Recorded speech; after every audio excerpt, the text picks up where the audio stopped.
সাদা কালো পর্দার ধূসরতাকে নিজের অভিনয়ের জাদুতে রাঙিয়ে তুলতেন হাসির অকৃত্রিম রঙে। কালার স্কিনের যুগেও তার উপস্থিতি মানেই ছিল নির্মল আনন্দের এক অমোঘ হাতছানি। কিন্তু তিনি আজ বিস্মৃতির অতলে। বর্তমান প্রজন্মের অনেকেই জানেন না তার আদি বাড়ি এই জেলাতেই। জন্ম শতবর্ষ পেরিয়ে গেলেও যে মাটির মানুষ ছিলেন তিনি, সেই গ্রামেই তার স্মৃতি বলতে কিছুই নেই। শুধু রয়েছে এক টুকরো জায়গা যা অবহেলায় পড়ে রয়েছে। সন্তোষ দত্ত, এখানে আমাদের সন্তোষ দত্ত, এটা হচ্ছে আদি বাড়ি। তিনি কর্মসূত্রে ওনার বাবা কলকাতায় থাকতেন। সন্তোষ দত্ত ছোটো বোনের সঙ্গে আমার বাবার বিয়ে হয়েছিল। সন্তোষ দত্ত আমার মামা হয়। আমাদের এখানে মামা এসেছিলেন আমার বাবা মরে যাওয়ার পরদিন বাবা এসেছিলেন। তারপর আসতেন, বেঁচে ছিলেন, কিন্তু মামা আসতেন না, ওই মাইমাকে পাঠাতেন। মামা এসেছিলেন 74-75 সালে, এরকম হবে, বাবা মারা যাওয়ার সময় এসেছিলেন। হাইলি সাসপিসিয়াস কিংবা ধুর মশাই, হিন্দি কি কেউ সাধে বলে নাকি, এইসব ডায়লগগুলি শুনলে যার নাম সবার প্রথম মাথায় আসে তিনি হলেন বাংলা চলচ্চিত্র জগতের অভিনেতা সন্তোষ দত্ত। কিন্তু আপনি কি জানেন এই পূর্ব বর্ধমান জেলারই ভূমিপুত্র তিনি? পূর্ব বর্ধমান জেলার বর্ধমান শহর থেকে কয়েক কিলোমিটার দূরে ছোট্ট গ্রাম সোনাপলাশী। এই গ্রামেরই ভূমিপুত্র অভিনেতা সন্তোষ দত্ত। বাবা কর্মসূত্রে থাকতেন কলকাতায়, সেখানেই বেড়ে ওঠা তার। পেশাগত জীবনে আইনবিদ্যার কঠোর পাঠ শেষ করে আইনজীবী হিসেবে কর্মজীবন শুরু করেছিলেন তিনি। কিন্তু ভাগ্য হয়তো তার জন্য লিখে রেখেছিল অন্য কোনো চিত্রনাট্য। সালটা সম্ভবত 1958। প্রথম তিনি সত্যজিৎ রায়ের পরশপথ সিনেমায় একটি ছোট্ট ভূমিকায় অভিনয়ের সুযোগ পান। তারপর থেকে আর পিছন ফিরে তাকাতে হয়নি তাকে। সত্যজিৎ রায়ের ফেলুদার জটায়ু থেকে গুপিবাইন বাঘাবাইন, হীরক রাজার দেশে উত্তম কুমারের সঙ্গে অগবধূ সুন্দরীর অবলাকান্তের চরিত্রে অভিনয়, যা আজও চোখ বন্ধ করলেই ভেসে ওঠে চোখের সামনে। তবে পূর্ব বর্ধমান জেলার সোনাপলাশী গ্রামে তার স্মৃতি বলতে নেই কিছুই। তার স্মৃতি বলতে রয়ে গেছে কেবল তার কেনা একটি জায়গা ও দিদির বাড়ির দেওয়ালে রয়েছে একটি ছবি, যা প্রায় মলিন হয়ে এসেছে। জায়গাটিও পড়ে রয়েছে অবহেলায়। গ্রামবাসীরা চান সন্তোষ দত্তের স্মৃতিকে বাঁচিয়ে রাখতে উদ্যোগ নিক সরকার বা কোনো সংস্থা, যাতে বর্তমান প্রজন্ম জানতে পারে এই পৈতৃক ভিটে ও সোনাপলাশী গ্রামের কথা। সন্তোষ দত্ত আমাদের খুব ছোটোবেলায় তো আমরা দেখিনি, সত্যি কথা বলতে কি। পরবর্তী সময়ে ওনার বিভিন্ন সিনেমা উত্তম কুমারের সঙ্গে এবং সত্যজিৎ রায়ের যে বিভিন্ন জটায়ু চরিত্র, একদম আইকনিক চরিত্র। তো পরবর্তী সময়ে ওনার সম্পর্কে জানা, ওনার ভাগনা সুশীল চন্দ্র, ওনার বড় ভাগনা, ওনার সঙ্গে আমার খুব ভালো সম্পর্ক ছিল। তো সেই হিসাবে ওনার কাছ থেকে, ওনার মামা বাড়িতেই কলকাতায় থাকতেন সুশীল কাকা, সেই হিসেবে মামার বাড়িতে পড়াশোনা করতেন কলকাতা মানিকতলা আমহা স্ট্রিটে। এখানে ভূমিপুত্র অনেক দিন আগে ওনার বাবা চলে গিয়েছিলেন কলকাতার বেশিরভাগ বেনিয়া সম্প্রদায়, ওনারাও তো সোনার বেনে ছিল।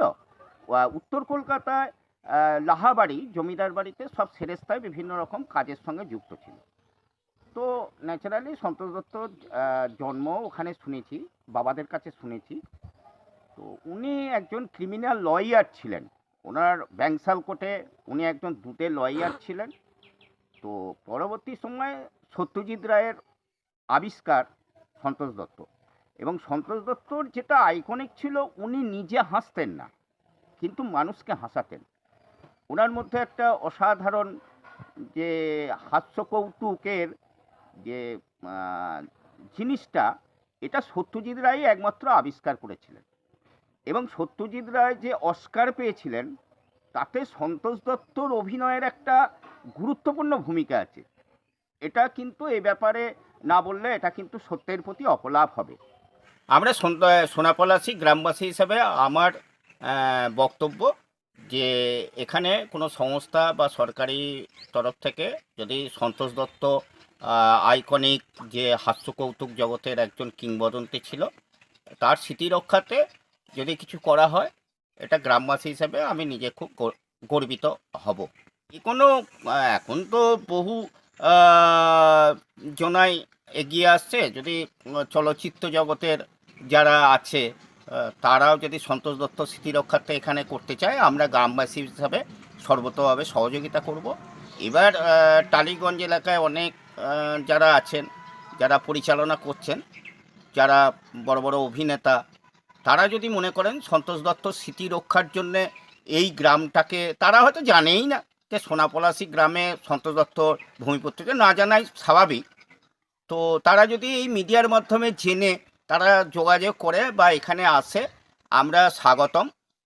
এবং তারা যদি এখানে তার স্মৃতি রক্ষার্থে কিছু করতে, যেমন উত্তম দাস এখানে এসছিলেন নবদ্বীপ হালদারের 100 বছর জন্ম শতবার্ষিকীতে, ওনারা এসছিলেন, ভোলা তামাং এসছিলেন, ওনারাও এর আগে অনেক পাউলি দামও এই গ্রামে এসছে, মানে কোনো পয়সা নিয়ে নয়। বা ব্যানার্জি, সুমন ব্যানার্জি বিখ্যাত আর্টিস্ট সিরিয়ালে, পাউলি দামও এখন, তখন নাম করেনি পাউলি দাম, সেই সময় এসেছিল। এবং অনেক বিধিপ্রিয়া তো প্রায়ই আসতো এখানে, বহু টালিগঞ্জের শিল্পী সোনাপলাশিতে এসছে। তো বড় বড় ছোটোখাটো অনেক শিল্পী এখন যারা টালিগঞ্জে অনেক বড় শিল্পী হয়েছে, তাদের ছোটোবেলায় এখানে বহুবার এসছে। হ্যাঁ, ওনার জায়গাটা তো ওনার যে অ্যাকচুয়াল যে বাড়ি ছিল, দত্তদের গোষ্ঠীর যে সন্তোষ দত্তর দাদু বা তাদের বাবাদের যে ইয়ে ছিল, সেটা তো পরিত্যক্ত হয়ে গিয়ে তার ভাগনারা মালিক, বর্তমান মালিকানা হিসেবে একজনের কাছে শুনলাম 5,000 টাকা, রেস্টই করেনি, 4-5 কাঠা জায়গা যে করেছে, তারা তো চাইছে যে যদি 5,000 টাকা সেই ব্যক্তি ফেরত নিয়ে নেয়, তাহলে এটা এখানে যদি কিছু তার স্মৃতি রক্ষাতে হয় তারা দিতে প্রস্তুত। কারণ কোনো রেস্টই তাকে করে দেয়নি যে ব্যক্তির কাছে 5,000 টাকা নিয়েছে। সন্তোষ দত্তের অমর সংলাপগুলি আজও বাঙালির কানে বাজে, কিন্তু তার নিজের পৈতৃক ভিটেই আজ অবহেলার ধুলোয় ধূসর। গ্রামবাসীরা চান সোনাপলাশি গ্রামে বাঁচিয়ে রাখা হোক তার স্মৃতি, যা বর্তমান প্রজন্মকে জানাবে সন্তোষ দত্তের শিকড়ের কথা। পূর্ব বর্ধমান থেকে সায়নী সরকারের রিপোর্ট, লোকাল 18 বাংলা।